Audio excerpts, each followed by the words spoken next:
All right, hey, what's up everybody? Landon with LMR.com. It's Dyno Day. The car we have on the dyno today, Patrick Nichols, 2022 Mustang GT. It's been a while since y'all seen this car. And when we first dynoed it, it was still naturally aspirated. It really didn't have much done to it. I think SVE Resonator lead X pipe, and a set of wheels. And all along the way, since that dyno day, Patrick has completely changed this car. As you can see behind me, it's some crazy purple. I've already forgot the name he told me. Not mischievous purple, because that's a Ford color. Looks pretty cool, especially in this light and when you get it out in the sun. It's got a different hood, different front bumper, and that's a GT350 style spoiler. As far as the wheels go, those are the SVE forged DHP1 in the graphite finish. That's a 19x10 front and then a 19x11 rears. Patrick definitely threw the kitchen sink at this car, wanted to make it his own, and I could definitely say that he did do that. But let's get in here to the dyno technical data. It's rocking a Vortech V3 kit on the car now. I actually helped him put it on.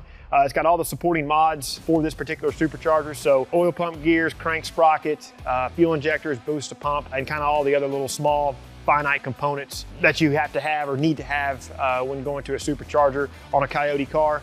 As far as our exhaust goes, it's long tube headers with a free-flowing mid-pipe and an SVE Resonator delete X pipe. It still has the OEM catback with the active exhaust feature. This is a 10R80 car with a 2-piece drive shaft and a 315 rear gear. Now, because of this type of supercharger and the 315 rear gear, 1-to-1 in a 10R80 is 7th gear. That's going to turn a lot of mile an hour. We may not pull it in 7th just because there's really no need to do it. So we may back that down to 6th or 5th. Regardless, whatever gear we choose, whenever we get over here to talk about the results, we'll let you know what gear we ended up pulling the car in for those results that we're talking about. 93 octane fuel, and then it has a custom tune. Pretty much think we've covered it all. It's a lot, especially when you get into some of these Coyote cars and these boys doing all these modifications. But no, we'll make a quick trip around the car, make sure we're good to go, and then we're gonna make a hit.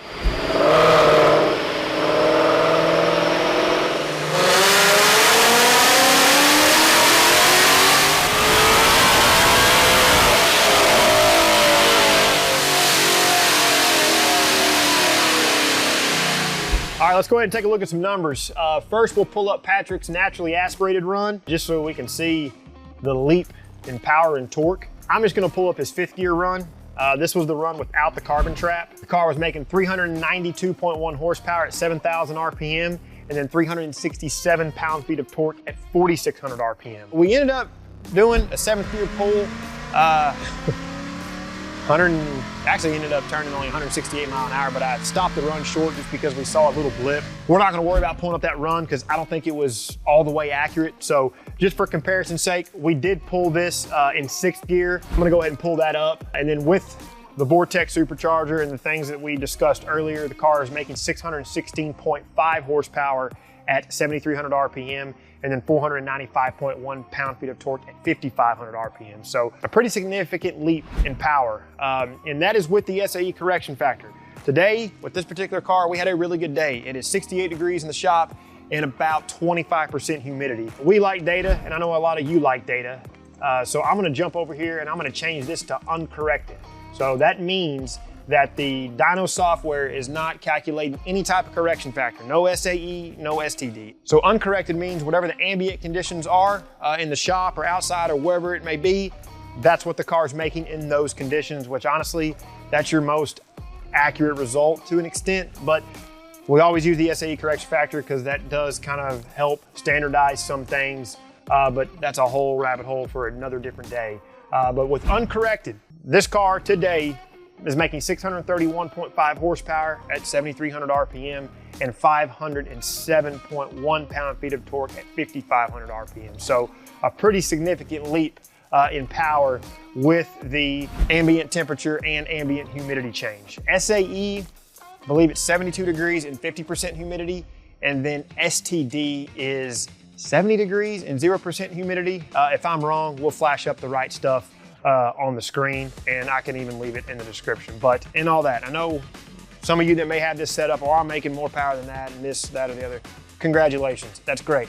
Every dyno is different, every car is different. Patrick's run a best of 1085 at 135 mile an hour. 60 foot was terrible, and that time was ran in May in Texas on a very hot, humid night down by the river. I live in a van down by the river. Not that the river has anything to do with anything, it just sounded cool. But in all that, a dyno is a tuning tool, okay? I think it's cool to see the numbers. It's cool to have something to go off of and to possibly gauge a setup for any of you that may have something similar. You haven't put your car on the dyno, or you're looking at considering a setup like this for your Gen 3 Coyote. I think it's also neat to see the uncorrected numbers, because we could also do this in the heat of the summer in Texas, July, 100 degrees, whatever it may be, and the car is gonna make significantly less power. So again, huge rabbit hole we could get down. I think you all know where we're coming from. Hope you all appreciated Patrick's car. He's put a ton of work into this thing. I've helped him with it.